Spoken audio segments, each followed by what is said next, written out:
నమస్తే. తెలంగాణ వ్యాప్తంగా కవిత రాసినటువంటి లేఖపైనే ప్రధానమైనటువంటి చర్చ నడుస్తూ ఉంది. కవిత లెటర్ రాయడమే కాకుండా ఒక పక్కన కల్వకుంట్ల చంద్రశేఖరరావు అంటే వాళ్ళ తండ్రి పక్కన దయ్యాలు చేరిని కేసీఆర్ దేవుడు అంటూ ఆమె చేసినటువంటి వ్యాఖ్యలు కావచ్చు. మరో పక్కన కల్వకుంట్ల కవిత కొత్త పార్టీ. సో వీటన్నిటి పట్ల మాట్లాడేటువంటి ప్రయత్నం చేద్దాం. దీనికి సమాధానం దొరకాలంటే చాలా ఏళ్లుగా కల్వకుంట్ల కుటుంబంతో కేసీఆర్ తోటి దగ్గరగా స్నేహం చేసినటువంటి వ్యక్తి కన్నపోయిన రాజయ్య యాదవ్ గారు. సో మన ముందు కూర్చున్నారు. సో వీటన్నిటి పట్ల మాట్లాడేటువంటి ప్రయత్నం చేద్దాం.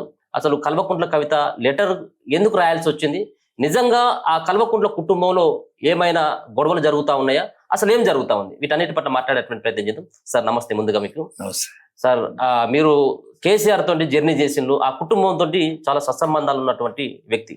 సార్ ఒక పక్కన మీరు బీఆర్ఎస్ పార్టీలో లేకపోయినప్పటికీ బీఆర్ఎస్ పార్టీలో చాలా ఏళ్ళుగా పోరాటంలో కానీ ఉద్యమాలలో కానీ మీరు పనిచేసినటువంటి వ్యక్తి, కేసీఆర్ తోటి మంచి సంబంధాలు ఉన్నటువంటి వ్యక్తి. సో ఈ రోజు కల్వకుంట్ల కవిత రాసినటువంటి ఆ లేఖను మీరు ఏ విధంగా చూస్తారు? సో దీన్ని వెనకాల కేసీఆర్ ఉన్నాడని చెప్పేసి ఏమైనా భావిస్తా ఉన్నారు? నిజంగా ఆ కుటుంబంలో లుకలుకలు కనిపిస్తా ఉన్నాయా? దురదృష్టం ఏంటంటే కల్వకుంట్ల కవిత లెటర్ మీద కూడా మాట్లాడుకుంటు అన్నిటికంటే. ఓకే, ఆమె లీడరు, ఆ లీడర్ ఉత్తరం రాస్తే ప్రాచుర్యం, ఆ ప్రాచుర్యం మీద మన లాంటి వాళ్ళని డిస్కస్ చేసుకున్నాడు. ఇది దురదృష్టం ఫస్ట్. అంటే రాష్ట్రంలో ఇదే హాట్ టాపిక్ నడుస్తా ఉంది. రాష్ట్రంలో ఉన్నటువంటి ప్రధానమైనటువంటి పార్టీలు కూడా దీనిపైన మాట్లాడుతా ఉంది. ఇప్పుడు కర్మగాలి ఏంటంటే కల్వకుంట్ల ఇంట్లో ఏం జరిగినా కూడా మాట్లాడుకోవాల్సిన దురదృష్టం. ఈ తెలంగాణ ప్రజానికం చూడడం ఇది ఒక బ్యాడ్ లక్ అంతే, అంతకంటే వేరే ఏమనుకోను నేను. ఎందుకంటే నేను ఒక తెలిసిన వ్యక్తిగా, వాళ్ళ కుటుంబంలో మెదిలిన వ్యక్తిగా, దయ్యాలు ఎవరు దయ్యాలు? ఇప్పుడు కేసీఆర్ కడుపు జడ్డ పుట్టిందే కవిత. కేసీఆర్ అద్భుతమైన తెలివితేటలు ఉన్నాడు, తెలంగాణ రాష్ట్రానికి కెప్టెన్ గా వ్యవహరించినోడు, అనేక మంది పనిచేస్తే దాన్ని సొమ్ముగా మలుచుకున్నోడు, అనేక మంది కష్ట సుఖాల కన్నీళ్లు దూడుతారేవానికి తెలంగాణ ప్రజానికం ఆశపడ్డది. మా పిల్లలు బాగుపడతారేమో అని అందరు అనుకున్నారు. మీ పిల్లలు కాదు నా పిల్లలే అని లాస్ట్ చూపెట్టి, మీ పిల్లలు కాదే నా పిల్లలని వాళ్ళ పిల్లలు తీసుకొచ్చుకున్నాడు. మనకి ఎత్తున చూపెట్టిండు. కేటీఆర్ ఒక పక్కన, కవితమ్మ ఒక పక్కన. కష్టపడి హరీష్ రావు కూడా ఎక్కువనే ఉన్నాడు, కష్టపడ్డాడు, మాతో పాటు కష్టపడ్డాడు హరీష్ రావు. ఎన్నో తిప్పలు కూడా పడ్డాడు నేను కోదిచ్చిండు. ఇప్పుడు ఏమైంది అంటే మొన్న మీటింగు సక్సెస్ అయింది. సక్సెస్ అంటే ఆపరేషన్ సక్సెస్, కానీ కాన్పు దక్కలేదు. ఆపరేషన్ సక్సెస్ ఎందుకంటే దగ్గరోనికి 200 ఇచ్చిండ్రు, వెహికల్స్ పెట్టిండ్రు వరంగల్లోనికి. మిగతా వాళ్ళకి 500 ఇచ్చిండ్రు వెహికల్ పెట్టి. అది ఎవరైనా ఇచ్చేది కదా, మీ పార్టీ వాళ్ళని ఇచ్చేది ఎవరైనా. ఇప్పుడు జనాలు పైసలు ఇవ్వండి, ఎవరైతే పైసలు ఇవ్వండి ఎవరికి అత్తలేరు. మరి ఉద్యమం నాడు ఈయన దగ్గర ఏమన్నా పైసలే? ఉద్యమం నాడు ఈయన దగ్గర లేవు, ఎవరి దగ్గర లేవు పైసలు. స్వచ్ఛందంగా బండ్ల మీద వచ్చిండ్రు, స్వచ్ఛందంగా బస్సుల మీద వచ్చిండ్రు, స్వచ్ఛందంగా మోటార్ సైకిళ్ళ మీద వచ్చిండ్రు, స్వచ్ఛందంగా ట్రాక్టర్లు పట్టుకొని వస్తే ఆనాడు మీకు మీటింగ్ సక్సెస్ అయింది. ఆ మీటింగ్ సందు ఈ మీటింగ్ సందు తేడా ఏంటంటే అదో సహజ కాన్పు, ఇదో ఆపరేషన్ చేస్తే అయిన కాన్పు. అదో సహజ కాన్పు, పురిటి నొప్పులు ఎల్ల తీసైనా కూడా కన్న కాన్పు అది, తెలంగాణ ఉద్యమ కాన్పు అది. ఇప్పుడు కృత్రిమ కాన్పు అంటే పిల్లల కోసం కూడా కృత్రిమంగా ప్రయత్నం చేయాలి, మళ్ళీ ఆ పిల్లకు ఆపరేషన్ చేయాలి, ఆ కడుపుకు ఆపరేషన్ చేయాలి. అది దక్కుతుందో దక్కదో. మొన్నటి కాన్పు సక్సెస్ అయింది, కాన్పు అయింది, కానీ పిల్ల దక్కలే. ఓకే, కాన్పు అయింది, మీటింగ్ సక్సెస్ అయింది, కానీ పిల్ల దక్కలే. కేసీఆర్కి ఎరికే అది. ఎందుకంటే వాళ్ళ కళ్ళ కుర్చీలు వెడల్పు గేసి కూర్చుండబెట్టినా, కాస్త మంది వచ్చినట్టు కనిపించినా కూడా కేసీఆర్ ఫస్ట్ టైం కాగితం చూసుకుంటూ మాట్లాడాడు. అంటే కాగితం చూసుకుంటా మొదటిసారి ఇక వయసు మీద పడ్డది కదా సార్, అది మనం దాన్ని కూడా కామెంట్ ఎట్లా చేయగలుగుతాం దాన్ని. అట్లని కాదు కానీ ఆయనకు సరే అనేక రోజుల నుంచి మాట్లాడకపోవడం ఒక ఎత్తు. ఆయన కంటే ఏడాది పెద్దోని నేనే ఆయన కంటే ఏడాది పెద్దోని. ఆయన గొంతు తడబడుతుంది, నా గొంతు వణుకుతలేదు. దీనికి కారణం ఏంటంటే వీళ్ళు పురుషార్థులు చేసిన పుణ్యానికి ప్రజల నుంచి వచ్చే స్పందన రావటం లేదనే గావర్లా ఆయన కాగితం చూసుకుంటాడు, కళ్ళల్లో మెరుపు కనిపించలేదు. ఆయన మాట్లాడుతా అంటే వాళ్ళ కళ్ళల్లో మెరుపు కనిపించలేదు. కాబట్టి అది నేను ఆపరేషన్ సక్సెస్ పిల్ల దక్కలేదని చెప్పేది అందుకు. ఓకే, వాళ్ళ స్పిరిట్ కనిపించలేదు కేసీఆర్. ఆడగోడు ఈడగోడు లొల్లి పెట్టిండ్రు. లొల్లి ఏంటంటే లొల్లిగా అనుకుంటారు కొంతమంది. ఇది ఏర్పాటే. ఈలలు కొట్టేదానికి ఒక లొల్లి, బాంబులు వేసేదానికి ఒక లొల్లి. మేము మీటింగ్లో పెట్టుకునేది కదా, ఇది అంతా ఏర్పాటే కదా. అదంతా ముందస్తు ప్రణాళికేనా? ఇది ముందస్తు ప్రణాళికే. మరి అంటాడు కదా సభలలో, అరే ఏంద్ర మనం తర్వాత సభ అయిపోయినాక ఎగురుదాం గజం గజం దొరుకుదాం అంటాడు కదా. ఇదంతా డ్రామేనా? డ్రామాలో ఒక భాగం. డ్రామాలో భాగం. ఆ భాగంకు లయబద్ధంగా రాలే ఆశ అప్పుడు. ఓకే, ఆయనకు లయబద్ధం ఉంటది ఒకటి ఉంటదా. మరి అయిపోయినా ఇక మాట్లాడదామా అని అంటాడు. అయిపోయిందా మీ లొల్లి అయిపోయిందా, నా లొల్లి కానీ అంటాడు. అవును, అంటే అది లయబద్ధంగా రాలే. ఈ ఏర్పాటు కూడా, ఈ కిరాయినామా కూడా సప్పుడు చక్కగా గాలే, ఆయనకు అనుకూలంగా గాలే. కాకపోయారు కానీ చిరాకు బయటకని చిరాకు పడతాడు. అంటే ఆయనకు నచ్చని ఉంటే ఆయన కన్సర్నల్ల మెదలాలి ఏ వ్యవస్థ అయినా. అది మెదలకపోతే ఆయనకు అట్లే ఉంటాడు. ఇప్పుడు ఒక మాట మీరు అన్నారు, ఆయనకు నచ్చకపోతే ఏదైనా చేస్తాడు అన్నటువంటిది. అంటే మనం గతం నుంచి చూసుకుంటే కేసీఆర్ సంబంధించిన పార్టీ పట్ల కానీ ఆయన వ్యక్తిత్వం పట్ల కానీ ఎవరైనా విమర్శలు చేస్తే, పార్టీ పైన ఏమైనా కొంత నెగిటివ్ కామెంట్ చేసినటువంటి వ్యక్తులని పార్టీ నుంచి బహిష్కరించినటువంటి చరిత్ర కేసీఆర్కి ఉంది. దాంట్లో ఆల నరేంద్ర గారి నుంచి ఈటల రాజేంద్ర వరకు విజయశాంతి కావచ్చు. సో ఇటువంటి వ్యక్తులను సైతం కూడా పార్టీ నుంచి నిర్దాక్షిణంగా పొమ్మని చెప్పేసి ఎల్లగొట్టిండు. ఇప్పుడు కేసీఆర్ ఇప్పుడు కవిత చేసినటువంటి లేఖ ద్వారా ఎంతో కొంత పార్టీకి డ్యామేజ్ అయ్యేటువంటి అవకాశం ఉంటుంది. ఒకవేళ కనుక గతంలో వాళ్ళ పైన ఏ విధమైనటువంటి చర్యలు తీసుకున్నాడో కూతురు పట్ల కూడా అటువంటి చర్యలు తీసుకునేటువంటి అవకాశం ఉంటుందా? అంటే కేసీఆర్ వ్యక్తిత్వం మీరు చూసింది కాబట్టి కూతురుకో న్యాయం, వేరే వాళ్ళకి ఇంకో న్యాయం అట్లా కనబడుతుంది. నేను ఒక్కనే రాజీనామా చేసిపోయినా. ఆయన నచ్చని విషయాలు ఆయన ముఖం మీద అడిగిన నేను ఒక్కరిని. ఓకే, ఆయన నచ్చకున్నా నేను అడిగేది, మంది ఉన్నా అడిగేది. అవును, మంది ఉన్నా అడిగినట్టే ఆయన కసిరించుకోకపోయేది, వినేది కానీ సస్పెండ్ చేయలేదు. కానీ నన్ను చక్కగా వదిలే, నా ఇచ్చ నేను వెళ్ళిపోయేటట్టు చేసాడు. అయితే ఈ కవితది ఈ కేటీఆర్ది హరీష్కు తెలిసింది.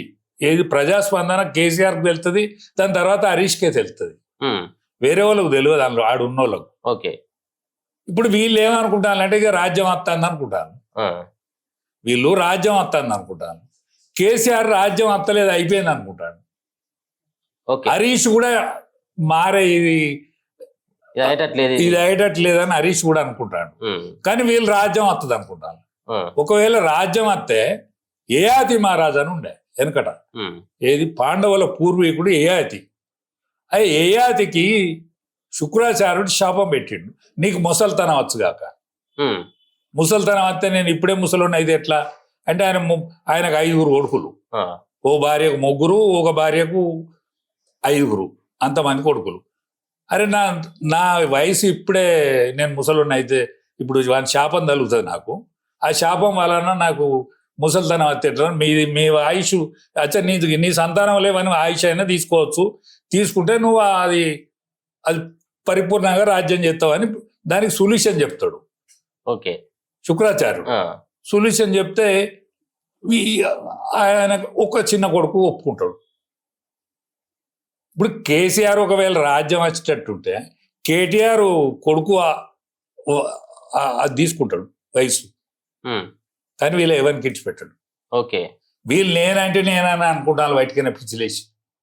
కేసీఆర్ అనుకుంటా ఉన్నాడు కావచ్చు మనసులో, అరే పిచ్చోళ్ళారా అసలు రాజ్యం వచ్చేటట్టు లేదు, అరే రాజ్యమే రాదు, వత్తెగిస్తే నేను నా మనమని ఆయుష్ కూడా నేనే తీసుకొని నడిపిస్తా, నేనేమనికి ఇస్తారా.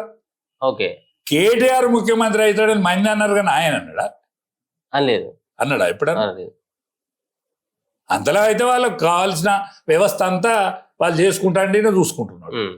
ఎవరైనా తండ్రి హోదాలో ఉన్నటువంటి వ్యక్తికి కొడుకు ముఖ్యమంత్రి కావాలని ఎవరైనా కోరుకుంటారు కదా, నా తర్వాత ఉన్నటువంటి వారసత్వం ఆయనే అని చెప్పేసి. ఎందుకు కేసీఆర్? నేను చెప్పిన చూడు ఏయాతి అనేది, ఏయాతికి శాపం తగిలితే ఏయాతి నిజం, హిస్టరీ ఉంది, చరిత్ర ఉంది, పాండవుల పూర్వీకుడు ఆయన. ఈ కేసీఆర్ మనస్తత్వం అట్లే ఉంటది.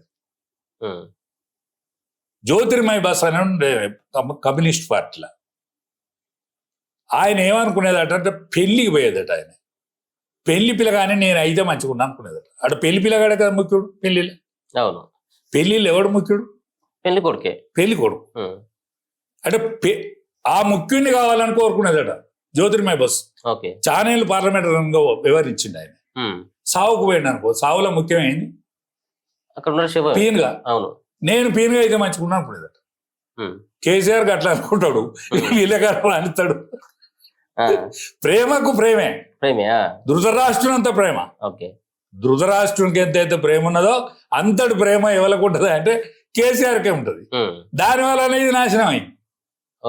కొడుకు మీద ప్రేమ, కొడుకు మీద బిడ్డ మీద ప్రేమతోటి మాత్రమే ఉద్యమకారులను దూరం చేసుకొని ఎవడాట మత్తడో ఎవడు పాడవుతాడో, నా కొడుకు ఏడ దక్కుతుందో ఏడబోతుందో అని 100 ఎకరాలు మీరు ఈటల రాజేందర్ 100 ఎకరాలు.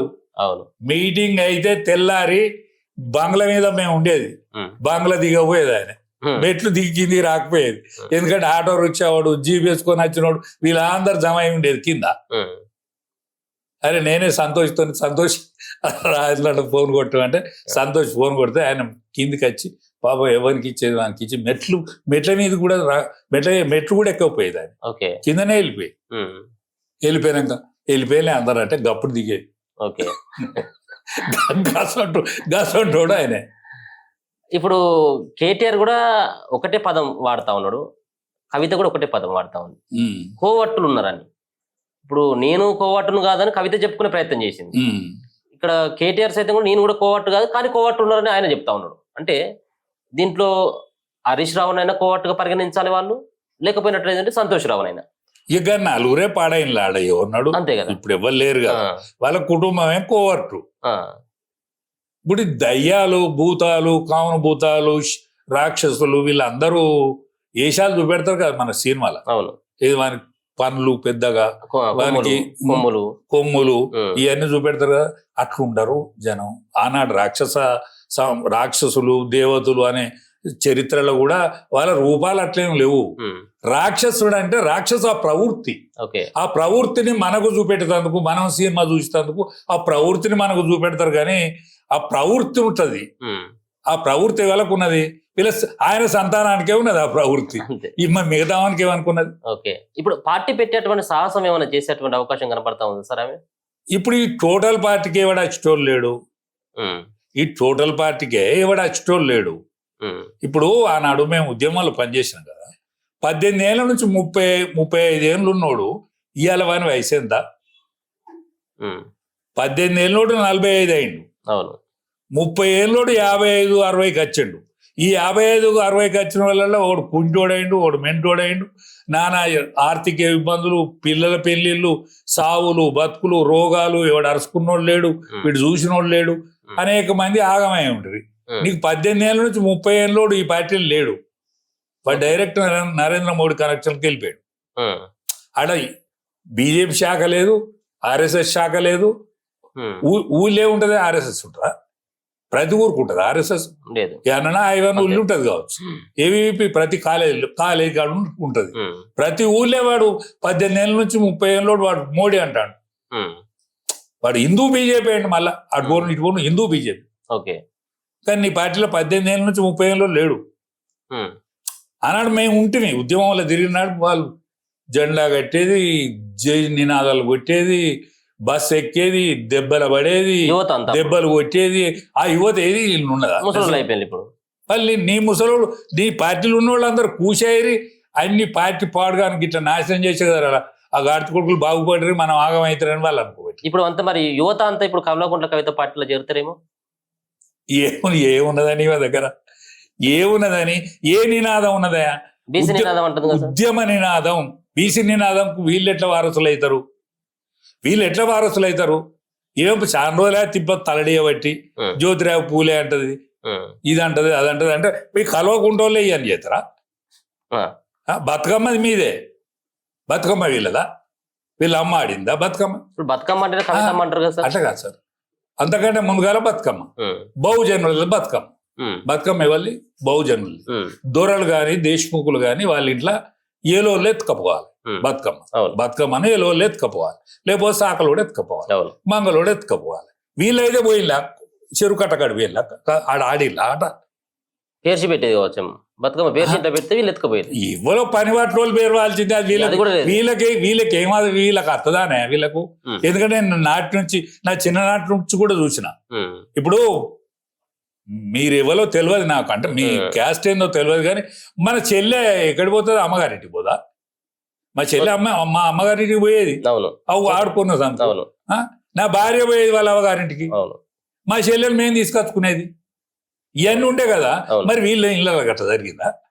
బతుకమ్మ ఎట్లయితుంది వీళ్ళది?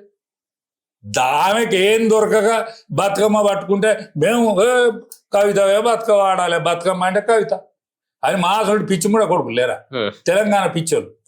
ఆ తెలంగాణ పిచ్చోళ్ళు మేము మొత్తుకుంటే బతుకమ్మ. విదేశాలకు కూడా మేము పరిచయం చేసిన నేను బతుకమ్మను.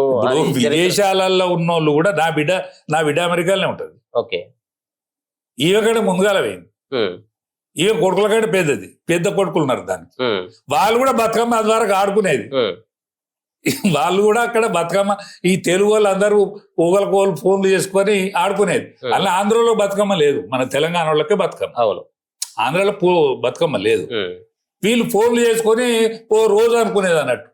ఓ రోజు అనుకొని ఆడ ఈ మనం సద్దులు లేకపోతే పిత్రామాస అంతకన్నా ముందుగాల బొడ్డమ్మ ఇవన్నీ వీళ్ళకి ఎరికేనా?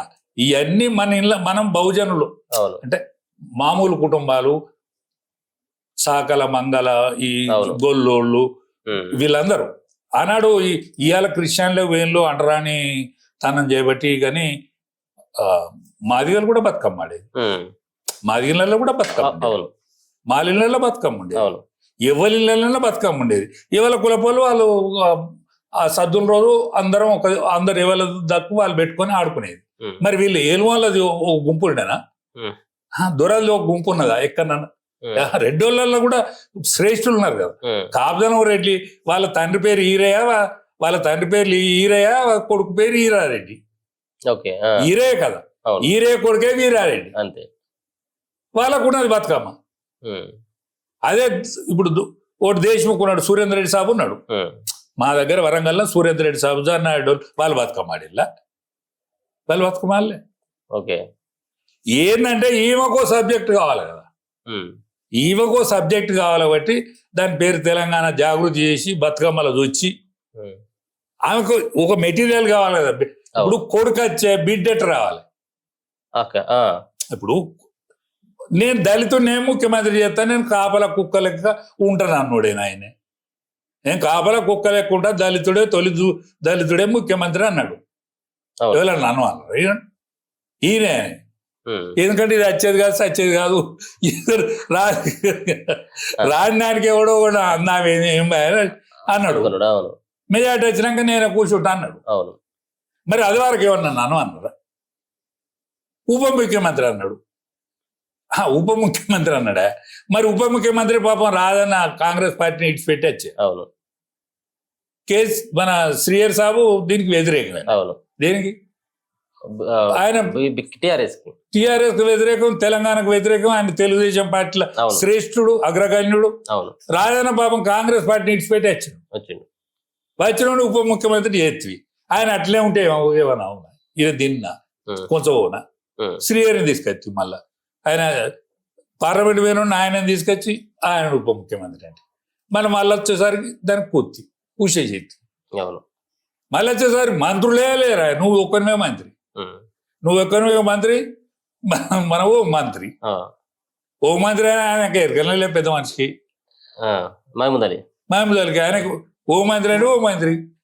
దానికే దట్టిలు కట్టి ఇట్లా చేతుల మీద ముద్దులు పెట్టేదానికి అంతే. ఆయన గట్టి. ఆయనకు జట్టి కడతాడు. అంతే జట్టి కట్టిన కింద ఆయనకు హోం మంత్రి రాసిచ్చాడు. ఆయన హోం మంత్రి అంటే ఆయన ముందర పోలీసు వాళ్ళు పోతారు, ఆయన ముందర పోలీస్ వ్యాన్ పోతుంది. అంతే పోలీస్ వ్యాన్ పోతే ఏం మాట్లాడాలి, ఎవరికి ఏం మాట్లాడాలని ఆయనకేం తెలియదు. అవును మంచోడు, చాలా మంచోడు. అదే ఆయన పేద ఆవుల పాము, ఆవులది పాల పాము, పెద్ద శ్రీమంతుడు. ఓకే ఇవన్నీ చూసిండు. ఎవరి దగ్గర ఏం పడాయిగా ఇవన్నీ సాటు ముళ్ళలు అనిపించాడు. నోటికి ఇడిపించాడు, సాటుకి ఇడిపించాడు, బండి అయితే నడిపాడు.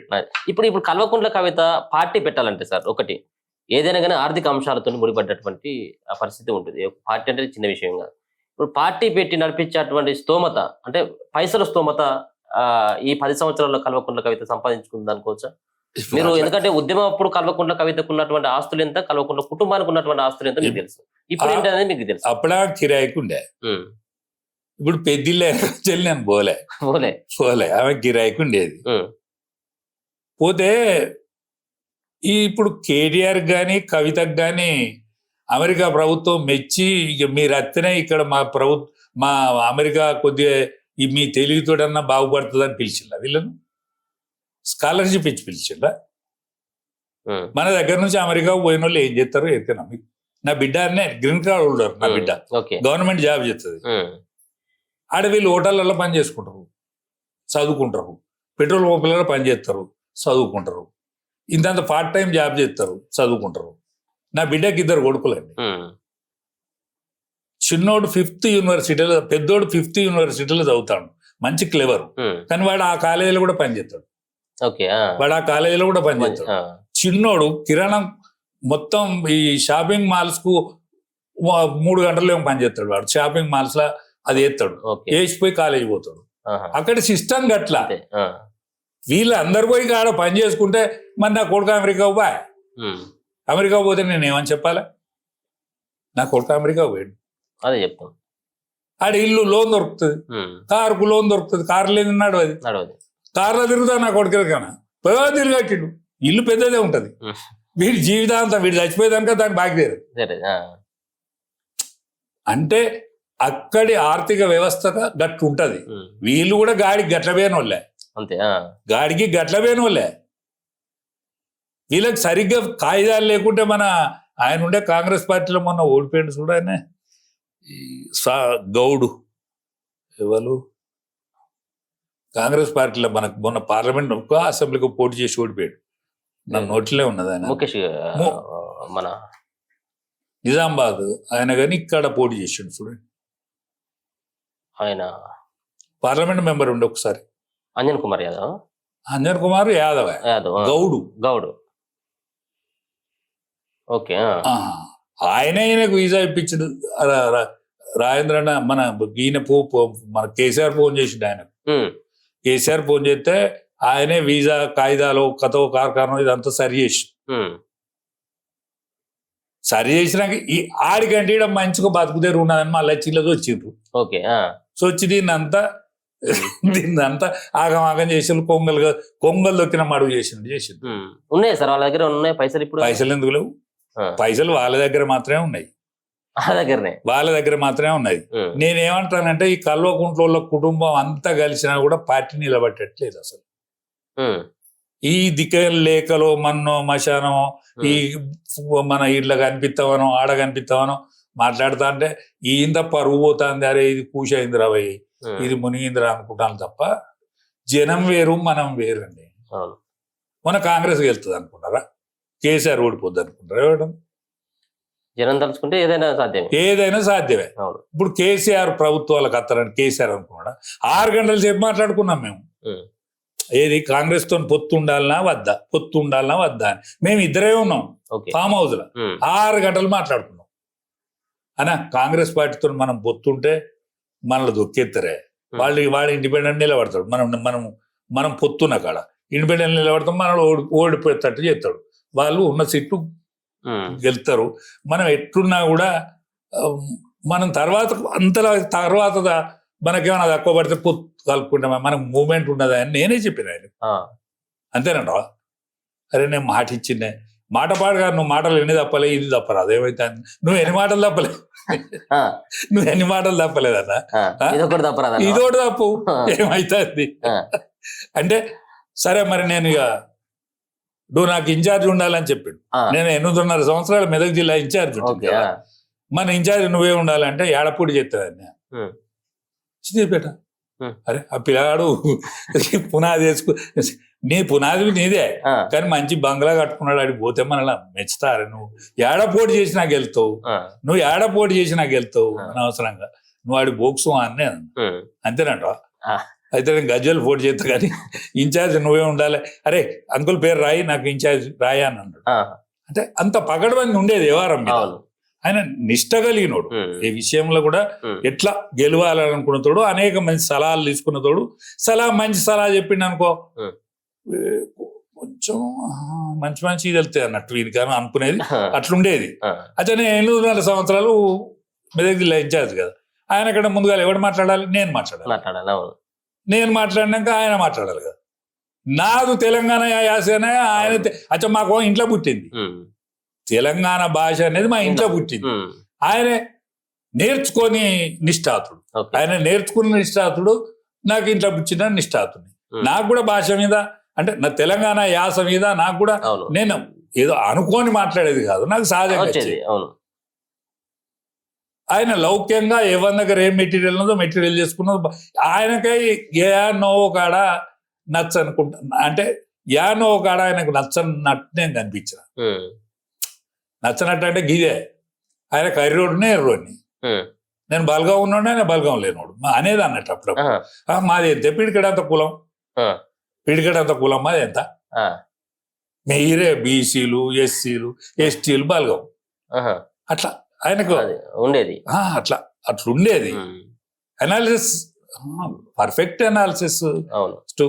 కాళ్ళ చప్పుడులే తెలుసుకుంటాడు, కానీ సూపులలో తెలుసుకుంటాడు. ఉమ్, ఎవరిని ఎక్కడ మాయం చేయాలనో చేస్తాడు, ఎవరి జేబులో పైసలు తెలుస్తుంది. ఉమ్,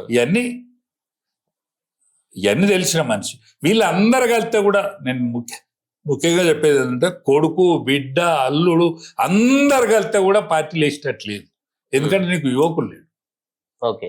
యువకులు వేసిన రోడ్డు మీదనే ఉమ్, మీ తరం వేసిన రోడ్డు మీదనే మా తరం నడుస్తుంది. అవును. మీ తరం వేసిన రోడ్డు మీదనే మా తరం నడుతుంది. మీ తరం ఏం చేస్తుంది? జెండా కడతారు, పోస్టర్ అంటిస్తారు, ఇంటింటికి పోతారు, అక్క అంటాడు, బావ అంటారు, అన్న అంటారు, తమ్ముడు అంటారు. అరే రాజ్యం గిట్లా ఐదాన్ని అని అంటారు. అవును. అరే పిల్లలంతా ఐదాన్ని అంటారు కదా, మనం కూడా మనం గాటే పోదామని మైంది అనుకుంటాం. అవును. మొన్నటిసారి వీడు బీసీ ముఖ్యమంత్రి అనలేదా బీజేపీ అన్నాడు, కానీ వీడు అందుకునేటట్లేదు అనుకున్నారు జనం. అవును.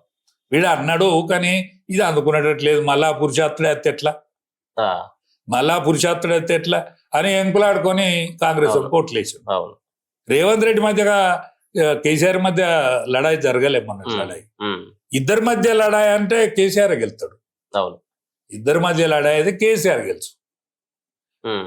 అన్యో కానీ పురుషాత్తుడు అద్దు కేసీఆర్ అద్దు అనుకుంటే మరి బీజేపీ కూడా అందుకునేటట్లేడు. వీడు క్యాండిడేట్ లేట్ అవుతాను. బీసీ నినాదం మంచిగానే ఉన్నది, బీసీ నినాదం మంచిగానే ఉన్నది, కానీ వీడు అందుకునేటట్లేదు అనుకొని ఆయన బారేసాడు. 5-6 రోజుల ముందంటే వాళ్ళ క్యాండిడేట్ దొరకలే. అవును. కాంగ్రెస్ వాడు దొరికిట లేదు. వర్ధనపేట వాడు ఎక్కడో బిల్ పత్త వారం రోజులకు ముందటే పేడు. అది గెలవడానికి అప్పుడే పోయాడు. వారం రోజుల ముందుగానే పేడు. నాగరాజు వారం రోజుల ముందుగానే పేడు. అవును. మా దగ్గర పరకాల కాన్స్టిట్యున్సీ ఆయన దొరకలే. రేవూరు ప్రకాష్ అవును. బిల్కుల్ దొరకలే. అవును. అంటే దొరకకున్నా కూడా ఇక అన్నీ ఒకరి వాడు వస్తారా లేని చిక్కు అనుకొని ఓట్లేసి. అవును. ఇప్పుడు ఈయన పక్కన ఉన్నటువంటి ఎప్పటికీ గోళీలు, గ్లాసులు అందించేటువంటి ఈ సంతోషరావు పాత్ర ఏంటి? ఎందుకు ఆయన పైన అనేక రకాలైన అనుమానాలు వస్తాయి. సో ఆయన క్యారెక్టర్ కానీ, ఆయన చేసేటువంటి వ్యవహారం కానీ, ఆయన వ్యక్తిత్వం కానీ ఏ విధంగా మీరు చూసినప్పుడు అబ్జర్వేషన్ చేసి? ఒక్కటే వాడు నల్లి మాట్లాడాడు. కానీ అదృష్టం ఏంటంటే మంచి నవ్వు ముఖం ఉన్నది. ఓకే. కానీ అదృష్టం ఏంటంటే మంచి నవ్వు ముఖం ఉన్నది. ముఖం కాడికే నవ్వుతుంది తప్ప ఈ మిగతాదంతా విషయం కలిపింది. ముఖం కాడికే నవ్వుతుంది అంతే. ముఖం కాడికే నవ్వుతుంది. విషయం ఉన్నదా లేదా తెలియదు, కానీ వాడు మాట్లాడుతున్నా తెలిసి. అవును. ఇప్పుడు నేను ఊరితే నా తప్పు తెలుస్తుంది కదా నీకు. అవును. నేను మాట్లాడతాను, నేను మాట్లాడతాను నా తప్పు తెలుస్తుంది. తెలుస్తుంది, అవును. వాడు మాట్లాడేదే నవ్వు ఉమ్, అంకుల్ అంతే. గంతే ఆ, అలా గంతే. వీడికి సైగా ఇది దాటడు, అంతే. ఇది దాటడు. ఓసారి అలిగిపోయాడే, అలిగి ఇంటికాడు ఉంటే ఎవరి మీద అలిగిండు? కేసీఆర్ పై. కేసీఆర్ మీద ఆ, అలిగిపోయాడు. ఉమ్, అరే వాళ్ళు సంతోష్ కనిపించలేదు అంటే వాడు అలిగిండే, వాడు చెప్పకుండా చేయకుండా పోయాడు అంటే యాడు ఉంటాడే అని ఉమ్, ఏ మొయాడ కాలిపోతాడు అని నేను ఆడ చూసిన వాని ఇల్లుకి నేను ఎందుకు పోతున్నాను అన్నాడు. ఆ, మరి నేను పోయిరానా మా ఇల్లు దొరకబట్టినా ఇట్లే మాట్లాడుకున్నాను అంతే, మేము. అవును. ఆ, దొరకబట్టినా అంటే ఎందుకు వాడు అలిగితే నువ్వు దొరకబట్టి వాడిని ఏం చేస్తావు అని అన్నాడు. ఉమ్, ఏ కాదే పోరాడు మన కళ్ళ కళ్ళ మేదిలినోడు ఉమ్, అని నేను దొరకబట్టుకునిపోయినా. ఉమ్, ఏందా ఎందుకు ఏం కథ ఏం లక్షణం ఏందంటే పెదనాన్న తిట్టిండు, ఉమ్, తీడిచేయి తీడిచే పెదనాన్నే కదా తీడిచేయి. అవును. అచ్చా నీకేం కాలిపోయిందని, ఉమ్, నీకేం కాలిపోయిందని. ఇంకా హరీష్ రావు ఏమైంది ఇవాళ మంత్రి అయ్యిండు, ఆ స్థాయికి పోయిండు కదా, ఎమ్మెల్యే అయ్యిండు, ఎమ్మెల్యే కాకముందే మంత్రి అయ్యిండు. నువ్వు గట్లనే మెదులుతావు, మెదల రాదు ఏమైతాను ఉమ్, ఏమైతుంది అపిల. ఉమ్, నువ్వు ఇవాళ పోయి నాకు ఫోన్ చేయాలంటే పోయి అంకుల్ నేను ఇవాళ మళ్ళీ నువ్వు చెప్పినట్టు విన్నా పోయినా అని ఫోన్ చేసాడు. అసోంటి రోడు అసోంటి వాడు మొత్తం ఆ చక్రం తిప్పే కాడి వేడు. ఉమ్. అంటే కేసీఆర్ మైండ్ సెట్ ని మార్చేటువంటి ఆ నైపుణ్యం గానీ అంత క్లోజ్నెస్ ఇప్పుడు కేసీఆర్ తో ఉన్నదా? క్లోజ్నెస్ ఉంటుండొచ్చు, ఎవరినన్నా కలవనీయకుండా చేయొచ్చు. ఉమ్, అంటే మనం ఇప్పుడు కేసీఆర్ డైరెక్ట్ మాట్లాడు కదా, అవును.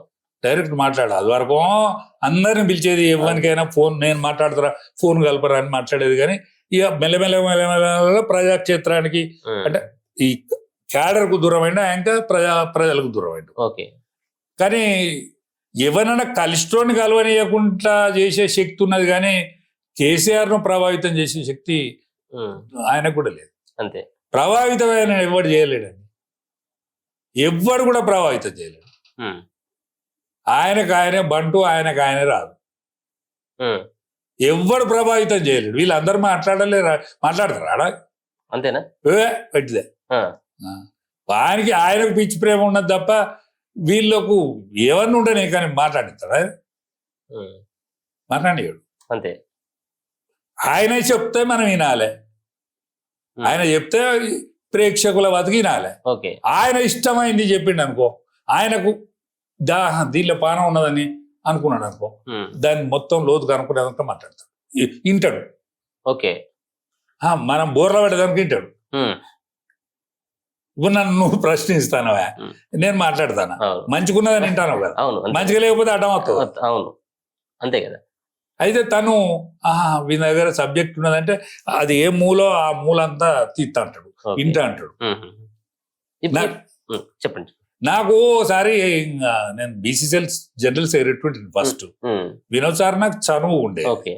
వినోద్ సార్ ఏమన్నాడంటే, రాజయ్య గారు మీకు మీ పర్సనాలిటీకి తగ్గట్టు మీరు బీజేపీలో పెద్ద పార్టీ, అది నేషనల్ పార్టీ, దానిలో అధ్యక్షునిగా పనిచేసినారు, వివిధ హోదాలలో బీజేపీలో పనిచేసినారు, మీరు ఈ పార్టీకి వచ్చిండ్రు, మీకు సరి అయిన గుర్తింపు రాలే, నేను కేసీఆర్ని కల్పిస్తా, ఉమ్, ఒక్కసారి మీరు రండి అని అంటే నేను వచ్చిన. ఉమ్, 5 నిమిషాల టైం ఉమ్, మీద వచ్చిన, 3.5 గంటలు మాట్లాడి నాతోటి. ఓకే. 5 నిమిషాల టైం మీద వస్తే 3.5 గంటలు మాట్లాడి నాతోటి. ఉమ్, అప్పుడే నన్ను రాదనా నువ్వు బీసీసీఎల్ అధ్యక్షుని కావాలి, టైం ఇవ్వాలి పార్టీకి సుమా అంటే, నాకు వరంగల్ అంటే ఇష్టం అన్న, వరంగల్లో ఉంటాను నేను, వరంగల్ అంటే ఇష్టం. నేను అంటే నువ్వు ఆలోచించాలి, పార్టీ కోసం టైం ఇవ్వాలి, ఉమ్, నీకోసం నేను అట్నే అటు మూలకు పెడతా, నువ్వు బీసీసీఎల్ అధ్యక్షుని తీసుకోవాలని అంటే 2-3 నెలలు ఆలోచించి సరే. నాకేంటంటే తెలంగాణ కాన్సెప్ట్, నేను బీజేపీలో ఫ్రమ్ ది బిగినింగ్ ఎమర్జెన్సీకి వ్యతిరేకంగా జనతా పార్టీలో పనిచేసిన, దాని తర్వాత బీజేపీగా కొనసాగిన. అవును. ఆల్ ఇండియా అధ్యక్షుడు అద్వానీ గారు ఉన్నప్పుడు నేను ఉమ్మడి వరంగల్ జిల్లాకు అధ్యక్షుడిని. ఆనాడు రామరథ యాత్రలు కానీ జనాదేశ యాత్రలు కానీ పాల్గొన్నాండి, చురుగ్గా పాల్గొన్నాండి. ఉమ్, అయితే చిన్న రాష్ట్రాల కాన్సెప్ట్తో ఇళ్ళకి వచ్చినాం ఓకే. కేసీఆర్. కానీ కేసీఆర్ దగ్గరికి వచ్చినాక బీసీఎల్ స్టేట్ అధ్యక్షుని చేసిన తర్వాత నేను పునారిల్లిన కుల వృత్తులేంది, పునరుద్ధరిస్తే కుల వృత్తులు లాభసాటిగా మలిచే వృత్తులేంది అనే దాని స్టడీ చేసి దాగరమైన వెంకటరామలను ఉండే మహబూబ్ నగర్లో. ఆయన యాదవే కానీ ఈ ఈ కమ్యూనిస్టు నేపథ్యంలో పెరిగిండే. ఓకే. ఆయనే నేను ఇద్దరం కలిసి ఆలే నరేంద్ర గారు ఉండరు కదా, అవును. నరేంద్ర గారి పక్క పోంటే నేను నాకు రూము ఆయన పెట్టేది, ఒక రూమ్ తీసుకునేది. అంటే నరేంద్ర గారితో పరిచయం కదా బీజేపీలో. అవును.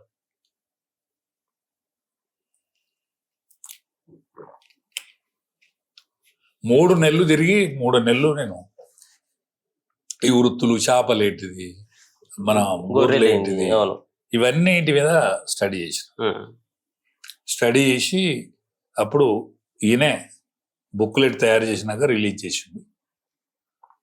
దాని మీద ఈ ఈ వృత్తుల మీద ఎవరికి ఏం చేయాలి, వ్యవసాయదారులు, ఇవన్నీ ఓకే, అన్నిటి మీద స్టడీ చేసినాం. దాని తర్వాత మనకి 24 మందిలు గెలిచినాక 10 మంది పాసిపోయారు. ఇది కాంగ్రెస్ మొత్తాన పాసిపోయినప్పుడు ఈయనకు కాలిరింది. కరీంనగర్ ఢిల్లీలో ఉన్నాడు అప్పుడు. ఆయన పోర్ట్ఫోలియో లేని మంత్రి కొన్ని రోజులు చేసిండు. దాని తర్వాత కార్మిక శాఖ. అప్పుడు వరంగల్లో మీటింగ్ పెట్టిండ్రు. ఆ మీటింగ్లో నన్ను వినోద్ సారు, 2 పార్లమెంట్ మెంబర్లు అక్కడ, ఇప్పుడు వరంగల్లోను అనంకొండ 2 గెలిచినాం కదా అప్పుడు. రవీంద్ర నాయక్ సాబ్ వరంగల్ ఉండే, ఈయనే అనంకొండ. అయితే నన్ను వినోద్ సార్ మీరు ఎట్లా లీడ్ తీసుకొని మాట్లాడాలి అని నాతో, నువ్వు మాట్లాడాలి రాజయ్య గారు, ఎందుకంటే ప్రజాక్షేత్రం లేత్తలేదు అసలే ఇదని అన్నాడు. కానీ మా సోనాచారిత పెత్తనం. ఓకే, 5 నిమిషాల టైం మీద నాకు ఇచ్చిండు. నేను 55 నిమిషాలు మాట్లాడాను. అంటే ప్రజలందరూ విన్నారు లేచిండు. ఇది కేసీఆర్ విన్నాడు, ఎవడో సెల్ పెట్టిండు, పెడితే కేసీఆర్ విన్నాడు. ఆయన కాలు ఫ్రాక్చర్ చూసి రావాలి, మర్యాద కదా. పోతే ఆ రాత్రి ఆడనే ఉన్నాం. మళ్ళీ తెల్లారి అన్న నేను వినోద్ సార్ ఆఫీసులో, వినోద్ సార్ ఇంట్లో పడుకొని నేను తెల్లారి అన్న నేను పోతాను అని అంటే, కాదు నా మనసు నిమ్మలం కాలే, 2 రోజులు ఉండిపో, 2 రోజులు ఉండు. అరే అంకుల్ ఫ్లైట్ టికెట్ కొనుకోరా. నేను ఫ్లైట్ ఎక్కలే మన నేను అట్లా మరి చచ్చిస్తుంది కాదు, నేను పోలేదు అన్నాడు.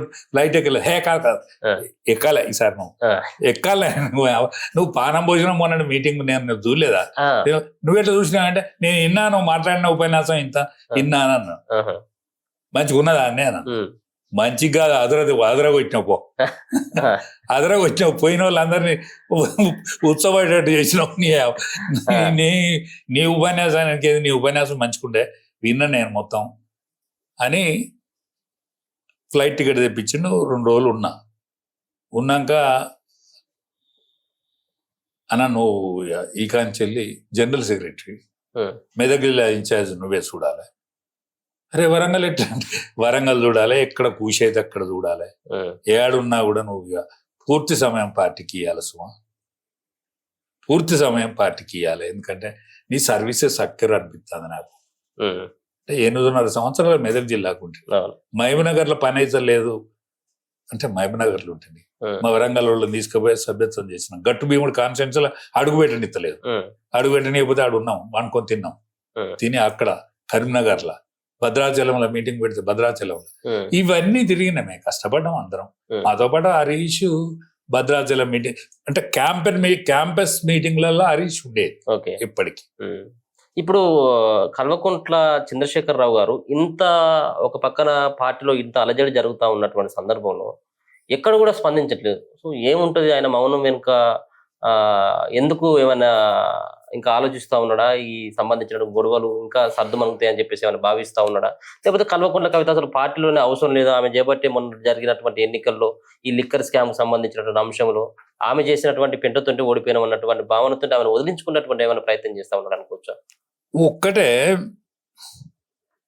ఆయన ఫ్యూడల్ మెంటాలిటీ, అంటే కడుపులో పెట్టుకున్నాడు కానీ సహజంగా ఉంటాడు, అందరితో మంచిగానే ఉంటాడు. కానీ క్రమేణీ ఆయన నిజ స్వరూపం బయటకు వచ్చింది.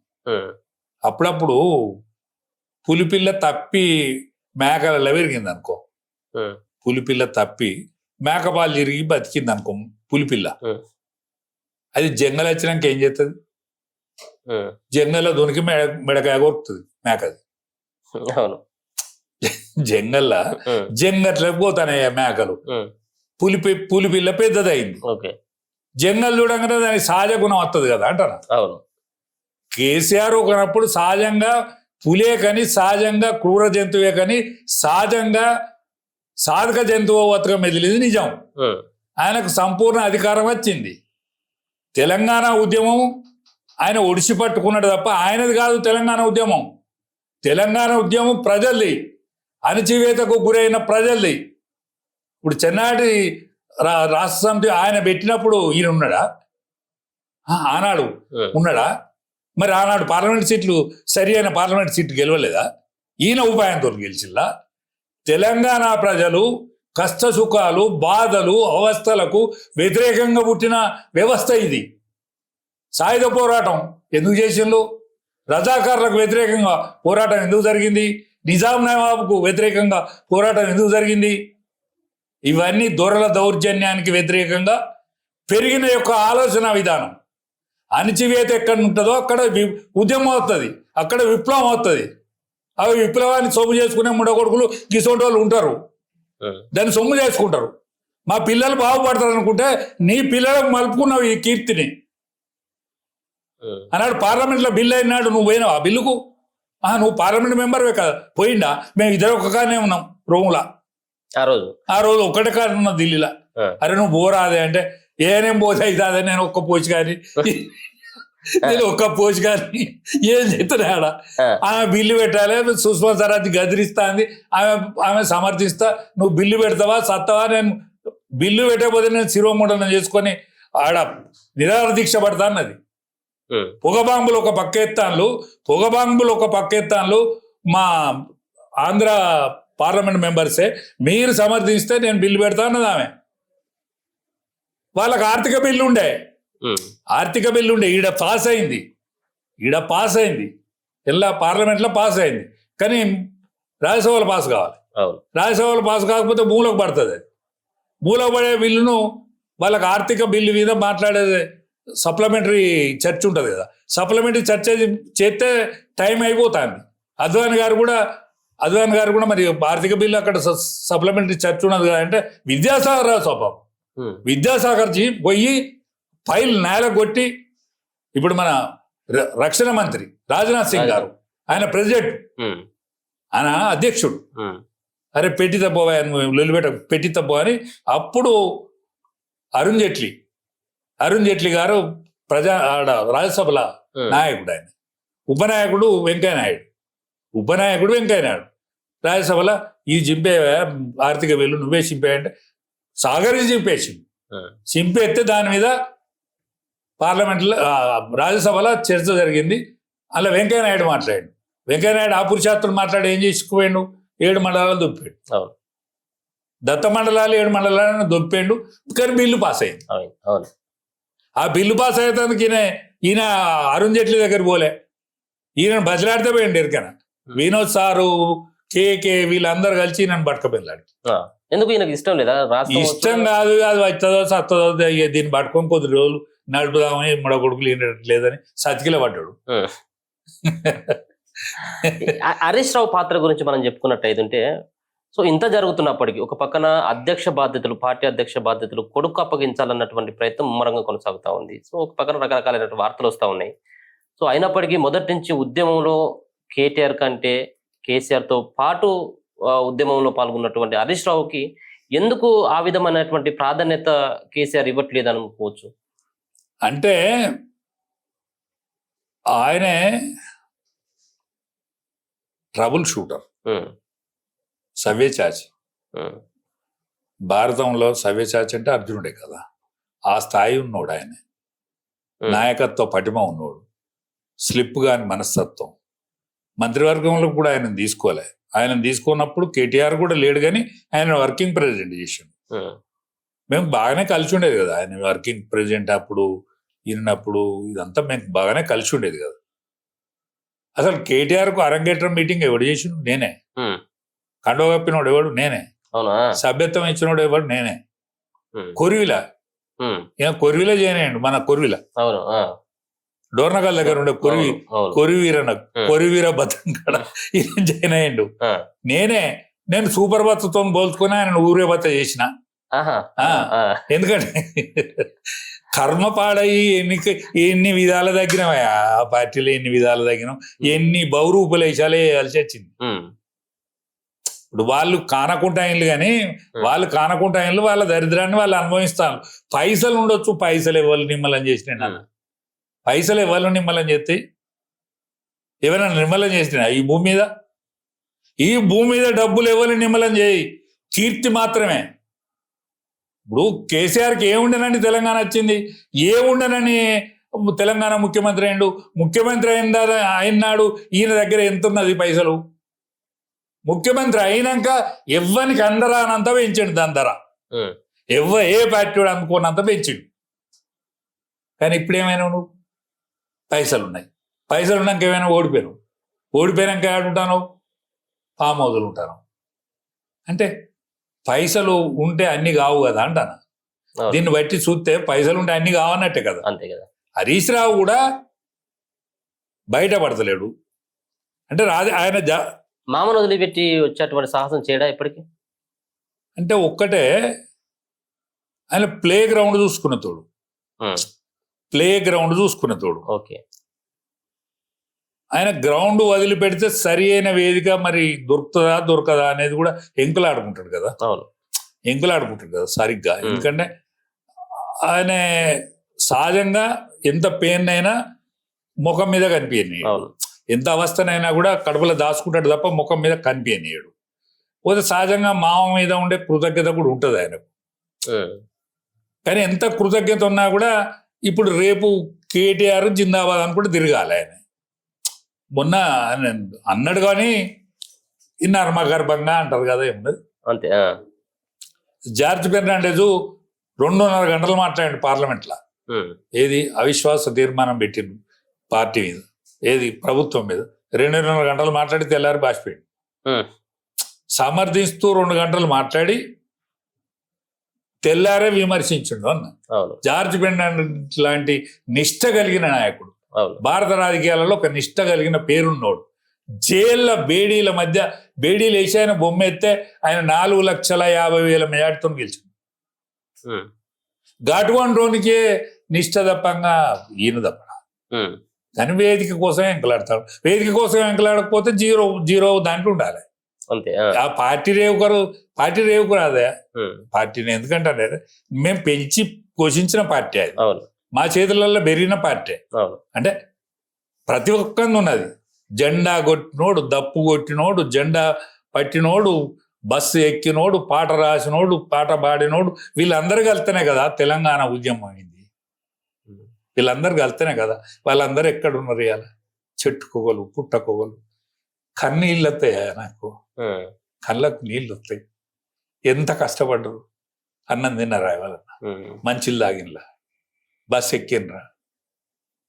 మా దగ్గర ఒక పిల్లగాడు తెలంగాణ రావాలని, గొల్లుల పొలవాడు, తెలంగాణ రావాలని కాళ్ళకు చెప్పులు లేకుండా తిరిగినా, కాళ్ళు చెప్పులు దొడగలే.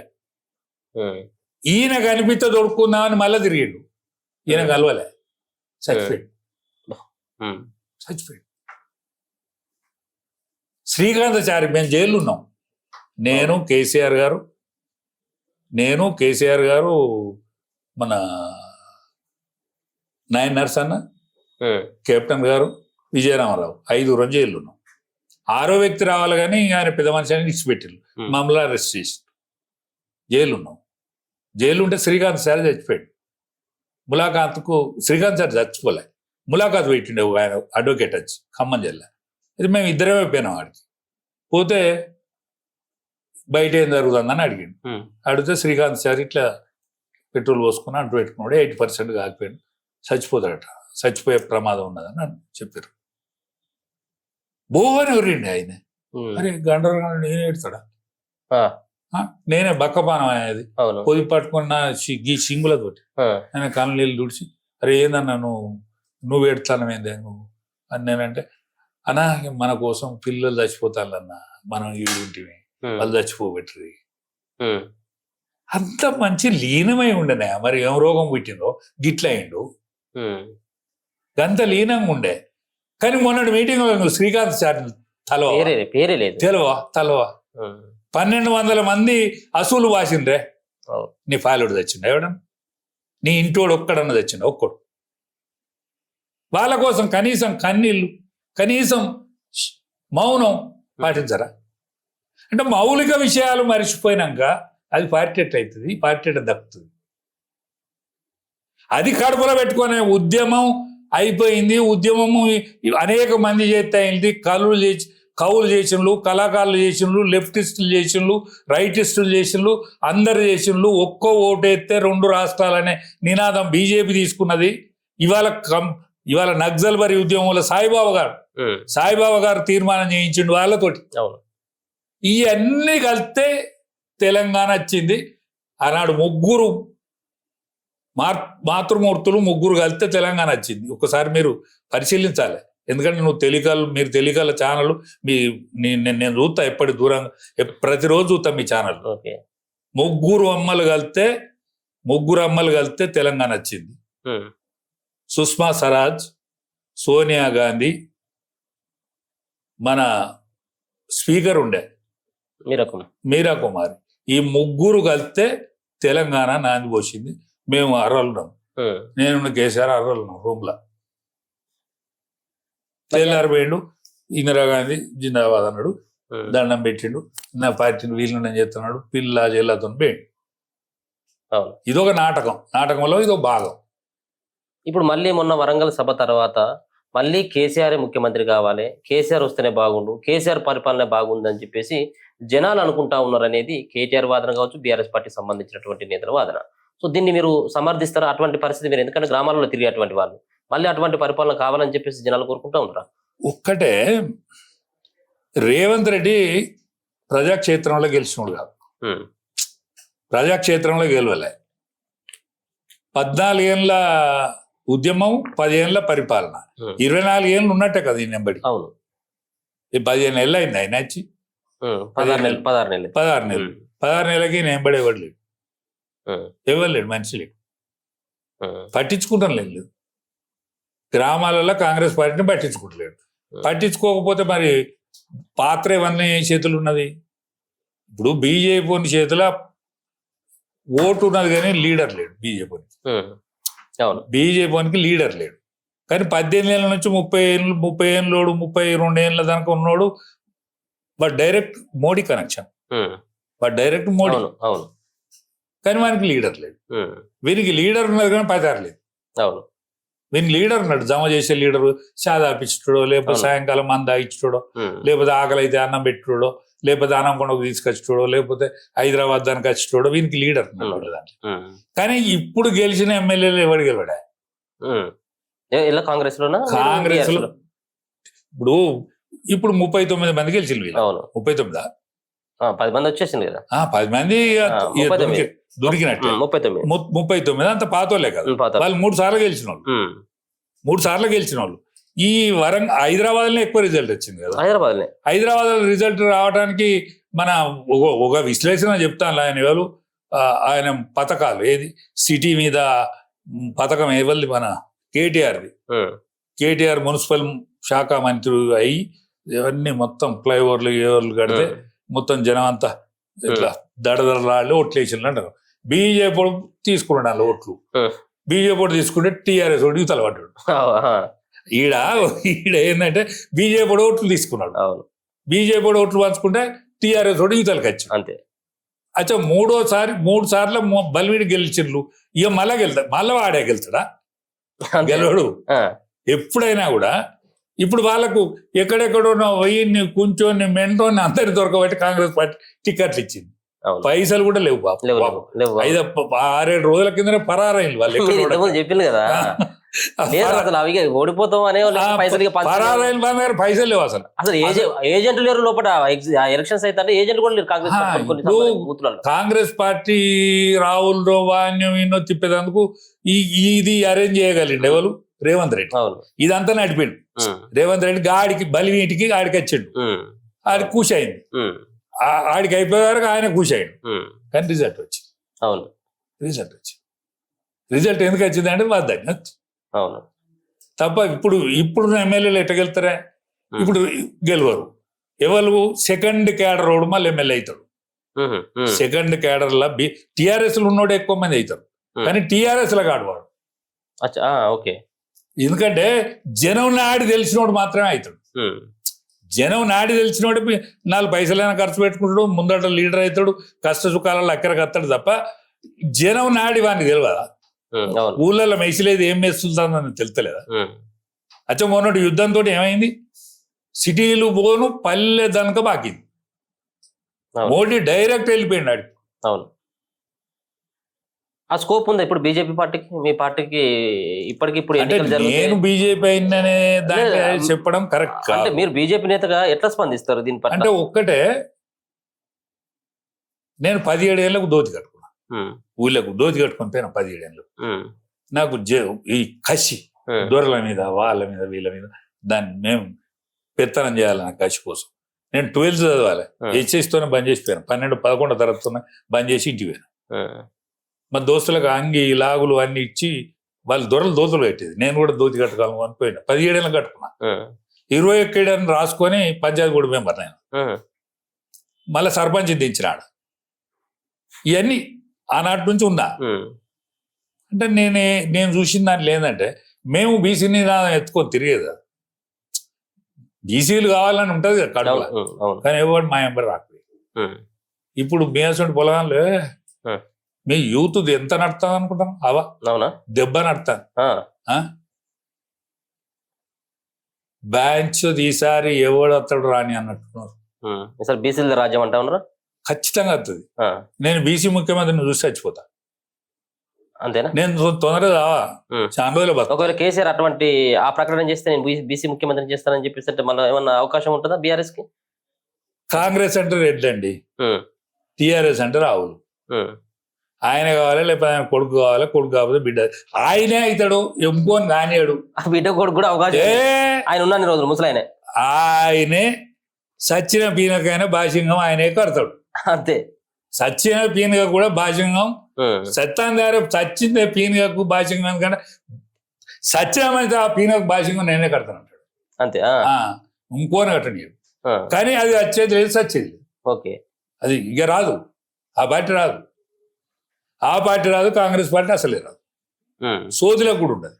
కానీ ఈ పార్టీల నుంచి వాడు నీడకు పోతాడు. ఎప్పుడైనా లీడరు నీడకు పోతాడు, నీడ చూసుకుంటాడు. ఇప్పుడు వర్షం వచ్చే రేవు ఉంటేనే కదా మనం ఇత్తనం పెట్టి, అంతే కదా. అందుకని మనకి తెలుస్తుంది, పల్స్ రీడ్ తెలుస్తుంది. పల్స్ రీడ్ తెలిసి వాడు ఏ పార్టీ గెయిన్ అవుతుందో ఆ పార్టీ పోతాడు. కానీ స్కోప్ అవుతున్నదండి. నేను బాహటంగా బీజేపీ అయినా ఏదైనా నేను మాట్లాడతాను మిమ్మల్ని పిలిచిన. ఇప్పుడు ఒక హరీష్ రావు, ఈటల రాజేందర్ ప్రధాన బాధ్యత ఆయనకే ఇస్తారు, రేపు అధ్యక్షుడు ఆయనే అవుతాడు. ఒక ఈటల రాజేందర్ మీరు ఇస్తున్నారు స్టేట్మెంట్, అదే జరగబోతా ఉందా? అదే మీ వ్యక్తిగత అభిప్రాయమా, పార్టీ అభిప్రాయం? పార్టీ అభిప్రాయం కూడా అదే. ఈటల రాజేందర్ గారు లోపల కనుక నేను చూసిన. ఓకే. ఎందుకంటే నేను బీజేపీ నేపథ్యం కదా, ఆర్ఎస్ఎస్ నేపథ్యం కూడా ఉన్నాను. ఆర్ఎస్ఎస్ లో నేను ప్రథమ వర్ష ద్వితీయ వర్ష చేసి ఈటల రాజేందర్ ఒక హరీష్ రావు కలిసి వచ్చేటోళ్ళు ఉంటే, కాంగ్రెస్ లో కూడా కొంతమంది నిష్ఠాతులు ఉన్నారు.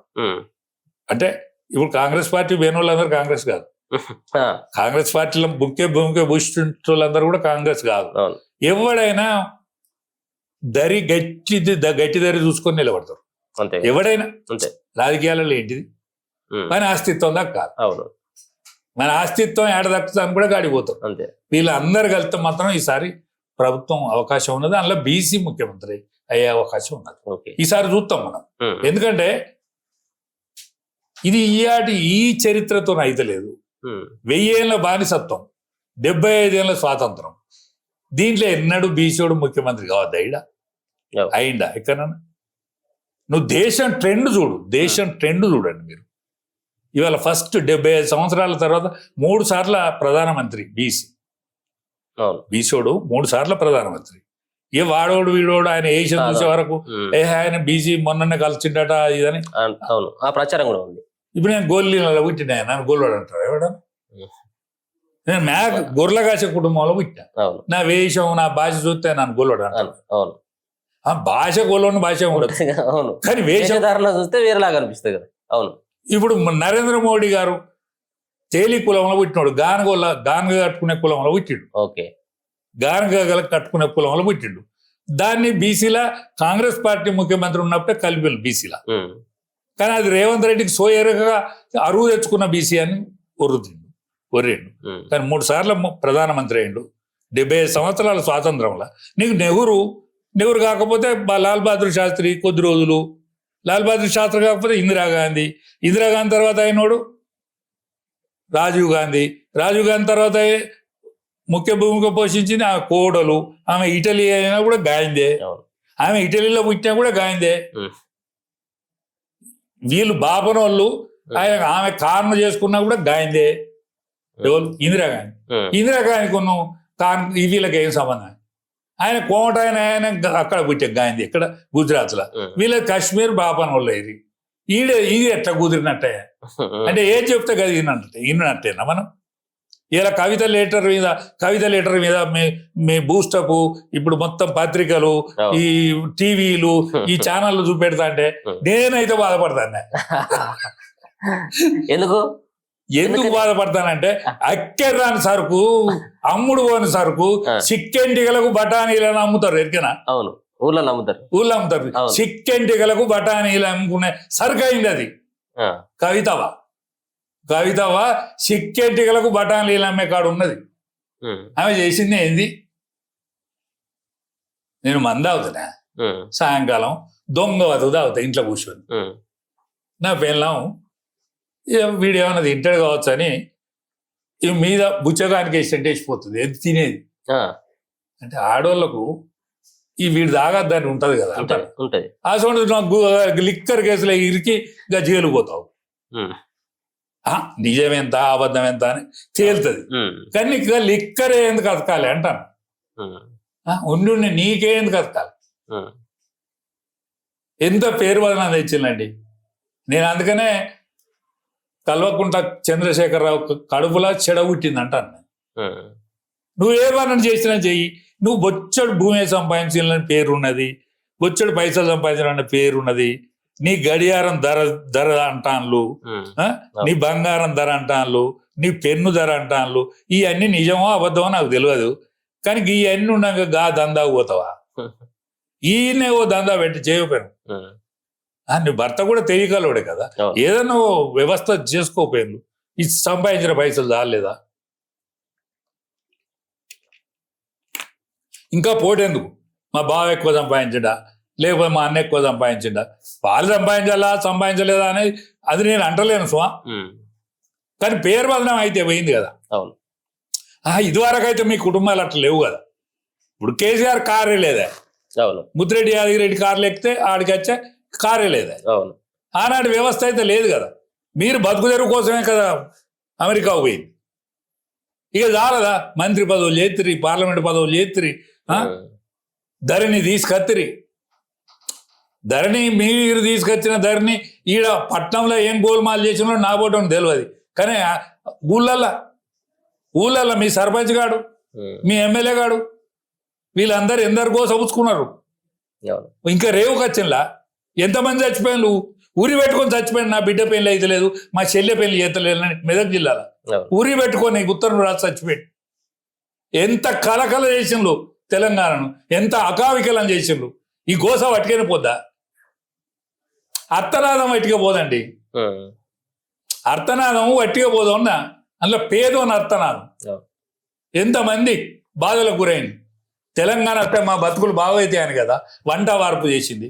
తెలంగాణ అత్తే మా పిల్లలకు అందరికి జాబులు వస్తాయి అనుకున్నారు కదా. ఎవరికి వచ్చినాయి జాబులు? మీ పిల్లలకు వచ్చినాయి.